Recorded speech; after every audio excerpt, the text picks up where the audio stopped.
So, you've decided to create an object detection system that can detect when Nicolas Cage is angry. Because nobody wants an angry Nick. You're using Dark Label though. Why would you use that? Sometimes you just find it easier to use a simple program, and that's okay. I used to use Dark Label a lot myself, but I found I had to create a load of scripts to actually be able to use the dataset that it exported. There's a lot of problems with Dark Label, and unfortunately the person who made it never released the source code, so it's just sitting there unfixed. Now, just in case you don't know how to do this, to put a custom label into Dark Label, you want to edit the YAML file, darklabel.yaml. So what you do is in the default settings, you defined the default class set as this one, which is demo, and here I've defined the demo class set, which has just got Angry Nick in it. And then down here, I've put demo as the default for the PASCAL VOC. Okay. Now, when you open Dark Label after doing this, it will say that something's wrong, that it's not correct. And then it just opens anyway when you press the OK button. So it doesn't matter. Just ignore the warning. And this is my setup box plus label. Labeled frames only. No box drawing. Yeah. So when you save the images, image sequence, you don't get any boxes drawn on the images or anything like that. Okay. And all I'm going to do is begin interpolation. Select Angry Nick. And then we're going to move along. We're going to continue labeling Angry Nick. Hello. There we go. It's not responding very well, is it? There we go. God, he really is angry, isn't he? End interpolation. Boop.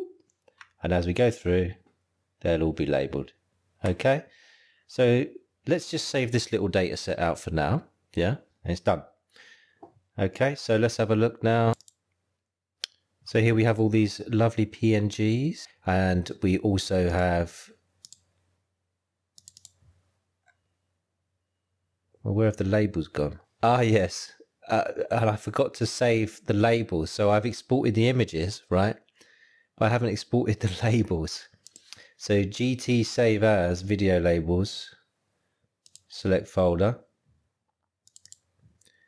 And now we have the XML files to go with the frames. I've got here in the negatives folder, negatives input, I've got some just random pictures.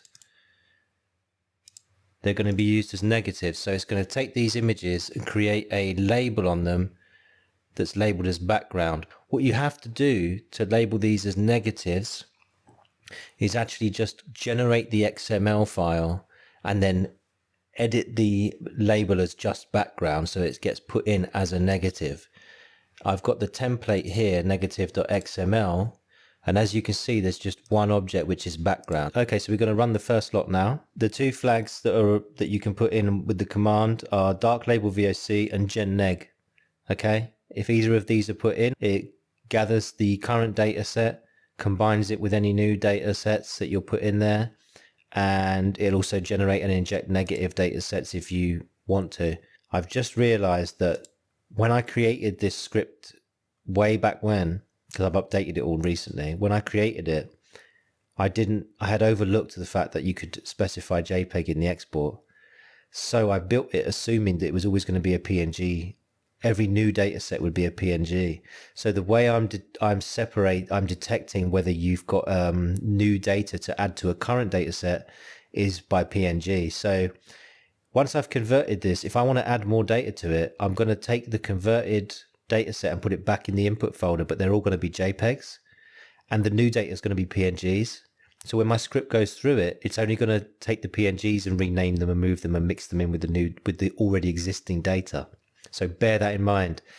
Don't convert them to JPEG when you're exporting from Dark Label. So we're going to use the first flag only here, which is Dark Label VOC. I'm going to demonstrate it to you. So this is going to take this input set here and output it here in the correct structure. Well, it should do anyway. Great, very fast, lovely jubbly. Here in the output, we've got all of our annotations and our images here. Boop. Yeah. And the text files that list which now this is another caveat. I should have put this in the script, but you can delete the last blank line in the text files. It doesn't always cause an error, but this did cause a problem for me once. So if you get any errors saying like unreadable line or something in the training set when you're trying to train it, it's probably this. So just make sure you go through and delete the last blank line. Oh no, you've discovered that Nicolas Cage actually has range, and there's a whole multitude of Angry Nicks. So we're going to skip along and we're going to find a different Angry Nick now. Here's Angry Nick again. He's an angry man, this Nicolas Cage. So we're going to begin interpolation. We're going to say, you know what, we need some more Angry Nicks in this data set. We're going to label him.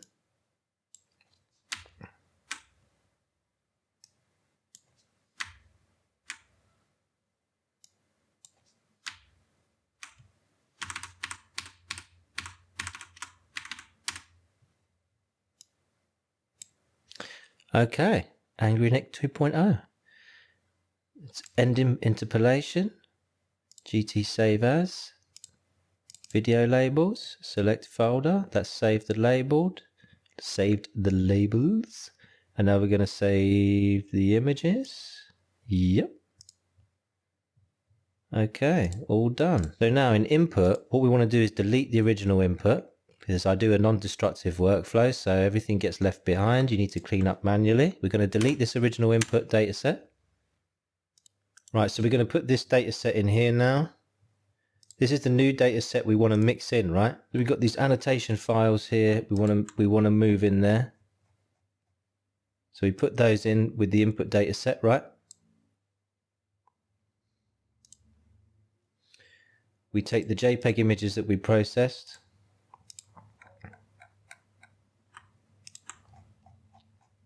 We put them back into the input data set. Yep. We delete these. Now we've got two data sets here. We've got the new and the old. And all we have to do is run the same command and it'll take care of business. Okay, so now we've got a new output data set where they're all together. All right? Simples. Right, now we're gonna generate the negative data set, okay? So once again, I'm going to put the output data set that we just created back into the input.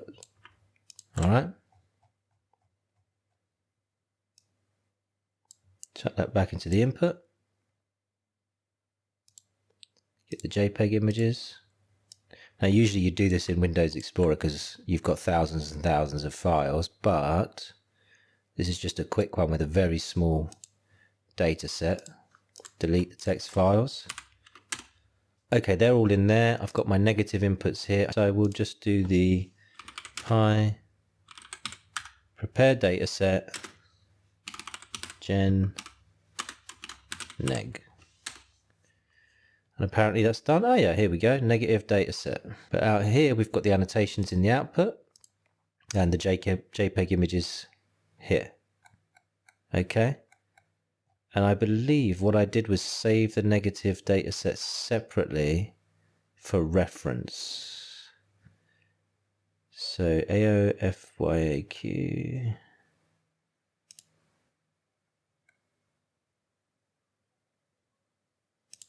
Yes. So while it outputs the new data set with the negatives injected, it also gives you the negative data set that's been injected so you can check it. This is just a copy. Okay, so these are the negatives that have been injected into here. And there you have it, a little system to sort out the PASCAL VOC dataset. And that's about it for the PASCAL VOC dataset tools. I hope this helps. If you want to stick around and look at the code review, I'm going to explain some of the code. If not, then you can get straight to using it. I just realized that the label counting wasn't working because I had it as Nick instead of Angry Nick in the labels.txt. So this labels file is the labels for your detections. And what you want to do is make sure it's the correct label so that it can actually count how many labels are in the thing. So I've just renamed it. I'm just going to run that process again. And now we have a count. There's 113 angry nicks in there. Okay, so now that's out of the way, let's go on with the code review. Okay, so this is the main file. We've got a little function here to read the labels out of the text file, and all we're doing is stripping each line and putting it into a list. Okay, and we've got the standard argparse here, taking in either dark label VOC or generate negative. They're both obviously false by default because they're Boolean options, and they store true if you set them. You don't need to type a value in, you just type that option in and that's considered a true value. We take out the arguments, and this is why I've kept the data structure there, because I've actually set all the paths manually. So that's why I maintain the data structure in the repo by putting a delete this txt file in them. Set up the labels, and we get the booleans here. So everything is based on these two booleans. If neither of them are set, it just exits. Okay. We've got the prepare VOC from dark label boolean here. Collect the current data set. Collect current data set. This is going to skip PNG files because, once again, I built this to tailor to my own needs at the time. Very scripty, just getting it to do what I need it to do. This isn't how you would design this if you were doing it for a proper piece of software that you're going to release. You would have all these checks and balances elsewhere. But this is just how it was done, okay? The function ignores PNG files because they're considered new data that to be joined in with existing data set. So this collects all the JPEGs. It then looks for XML files with the same file name as the JPEGs, and then it copies the JPEG files and the XML files to the output dataset directory. Okay, up here you may have seen this before if you watched my previous video, but we're just splitting the text by the full stop separator, and -1 is just the last item in the array, the last part of the split, which will be the file extension. All right, so we go back. So we've called that, we've collected the current data set. And this is what I want to explain to you. In the except here, I'm raising the error. Okay, I'm not just printing the error out here, I'm raising it, which means that it bubbles up, it propagates back up. So this IO error will be caught by this try here. Okay, I've wrapped that call in this try except, and the IO error will bubble up and be caught here, and it will print the trace back and sysexit 1. Remember, because I'm written these scripts more to be used by people who are developers and they want more they need more information. You wouldn't pass this sort of information or use print statements in a production software, because you would have logging systems and all that kind of stuff. Okay, and you wouldn't expose what's going on under the hood to an end user anyway. So that's that. Then prepare VOC. Once again, we're going to bubble up the errors. So prepare VOC takes in the input directory, the image directory, annotations directory, and existing names. Okay, existing names is a set. A set can only have unique values, not repeated values. All right, we don't want any repeated names. So existing names is a set, and that's what gets passed out here because we've collected the current data set, so we know all the existing names currently. And then what we're going to do in prepare VOC is we're going to actually generate new names. Okay, because we're now we're getting the data that we want to put into the data set. So now we're looking for PNG files. All right, now I've split the text differently here because I've os.path.split text. That's different. So that's going to give me the file name and the extension back in an array. So I'm taking them out, or a tuple rather.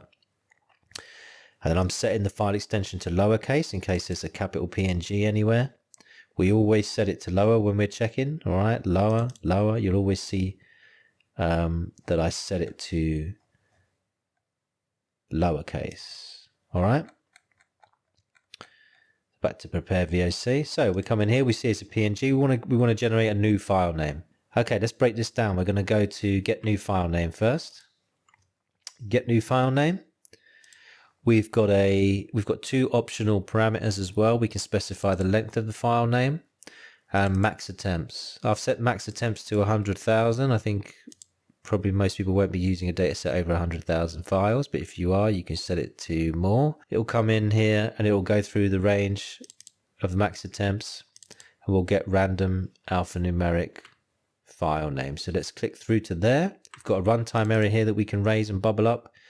failed to generate unique file name. Okay, let's go to the get random alphanumeric function. Letters and digits equals string ASCII letters plus string dot digits. Now I'm using here secrets.choice because secrets is a lot more effective. It's more of a cryptography package. Generate cryptographically strong pseudo-random numbers suitable for managing secrets such as account authentication tokens and similar. Not necessary in this context, but good practice. So that's how you get the new file name. And then down here, we convert in the image to JPEG. Now in the XML file, it needs to be edited and updated with the new file names. Okay, so that's what we're doing here. Replace XML information. We'll go into here. We're using element tree. This helps you get the tree from the XML file. So you get all the information in form of objects in a list. It's more of a dictionary. So in my replace dictionary that I've passed in here, which as you remember from here, we created it, file name, new file name.jpg, path, new file name.jpg. Those are the two elements that need replacing. So that'll do that for us and then spit it back at us. Yeah. And that's that done. That's prepare VOC and collect dataset. Okay. Collect dataset, prepare VOC, and then we have to generate the text files. And then for that, we pass in the JPEG dir and the text output dir and the split percentage. The split percent. Now I've written it backwards here. Usually you would have the split percentage as the training split. So you would put like 80 or something in there, but I've put 20 in because I've coded it for some reason. I've coded it as the split value for the test and validation sets as the priority. No idea why I did that, but that's what I did. This was a long time ago. So this goes in and gets all the image names for file in list dir, JPEG dir. Remember, list dir doesn't go through the sub dirs. We don't use os.walk. We convert it to lower to check that it's a JPEG. And if there's any problem, we propagate an OS error back up to the try catch where the function's called, right? We split the list into training and test. This partition list function here. Very, very simple. We've got the percentage and whether it's a shuffle or not. Generally, you always shuffle. Yeah, so we're shuffling the data. And then we're just doing a standard split of a list. Remember with slicing, this is the end value and this is the start value after and before the colons. Right, so we get the split, then we also split the validation split. We split it in half to test and val sets, okay? And that's why down here on the file mappings, what I'm doing here in my write to text file function, I have a boolean at the end there in case the text file already exists. And if it already exists, it appends the text rather than writing over it. That's why that exists. So the train val.txt has both training and validation data in it. So first we write it as new, and then we append the val onto it. And this is the write to text file function. So it'll take in the set to write and whether or not the text file is an already existing file. So it knows that it's appending, which is why we've got A or W depending on the whether it's existing or not. Append write. Yes. So that's that. That does all the text files and prepares them and outputs them. Okay. Now the inject negatives, this should be done separately. You don't put both flags in at once. I've got collect current data set again here in the inject negatives, which means that you need to have put the generated data set from here into the input folder before you run inject negatives. This is where it's a bit of a bad design. It's very clunky. Like I say, it was quickly thrown together to do what I needed it to do. It was never going to be released to anyone else, but it did end up getting released. I took it down because it was just didn't explain anything, and now I've revamped it and I've started noticing problems. So this is one of the design flaws, is that you have to do this separately. Okay, so inject negatives is a separate operation. Once you've done this lot, you want to move it all back into the input folder. Yeah, and now you want to inject the negatives. So collect current data set, we've been through that. And now we've got generate negative data set and inject data set. So let's look at generate first. Okay, now this takes in the existing names of the current data set, the negative images we're going to use, the output dir and the XML template here, the negative XML template, right? This one does do os.walk, so you can have subfolders of negative images as well. It's just in case you have some big data set that you want to use as negative images, you can just throw it in there. And it's looking for JPGs. Yeah, we use TQDM to have a little progress bar. We go in, we open the image. So we get the width and height here from the image when we open it. It's because we're going to use that later in the XML file down here. We set up all the names as usual, get new file name. We set up the extensions and the file names of the XML and the image, and we save them out, okay? So we copy them over, but then what we do is we replace the information in the XML file. Okay, this is the XML path here where it's saved to, so we're putting that back in here to fix the dictionary. We copy the files over first, and then we copy the copied file, we replace the XML information, and we can go in here and have a look at that. So XML file, replace dictionary. We looked at that a minute ago, you know what that does. So it's not difficult generating the negatives, not at all. Now in the injection, we're using the output from the generate negative data set as the input here, and the current outputted data set as well, right? Remember that. So these are all output does, because this is an output from the negative, generate negative, and these are the outputs from up here where we prepared the data set, okay? That's all these here. Because what we're going to do, all we need to do is collect the JPEGs and the XML files, copy them over to the destination folder, and regenerate the text files, okay? We just need to regenerate these text files so that the data split is detailed here. You can just throw new images in here and new XML annotations as long as you regenerate these text files. That's all you need to do. So that does that. And then labels for counting. So we count the XML labels. We go through all the XML files in the outputted data set, and we count all the labels according to the label list that we input. So any labels in there will then get counted. Okay, we use the element tree to get the objects within the XML file, find the names, and count them up. All right. Very, very simple stuff. I don't believe I've used this, but they exist. There's a couple functions here I think that I haven't used. This is to remove objects from XML files. If you need to, this will go through and you can pass in a set of object names and it will remove those objects. So this is an object here, see, object. So what it'll do is it'll go to any objects in your XML, it'll look for the corresponding name, and it will delete that entire object out of it, okay? In case you mess up and add labels that you didn't want in there or something, you can then remove them. Same here, I don't think this is used anywhere. No, fix missing XML object names. Once again, I did have a problem once where I exported a data set and somehow I put empty labels in it by clicking on the image without a label. I don't know how I did it, but I ended up with this big mess and I had like 30,000 files in this folder. So I just wrote this function to clean it up, and that's exactly what this does. This finds empty objects, so an object with no name in there, just like that. Yeah. And it goes through and it replaces them with whatever label you've passed in there. All right. And just this is a simple function for get time date. So yeah, that's that. Nothing too major in here, nothing too complicated. If there is anything that you don't understand, that you want further help about, just leave a comment and ask me and I'll get round to it. And if enough people ask something, I'll make a little tutorial video about it, maybe a little lesson on whatever the topic is.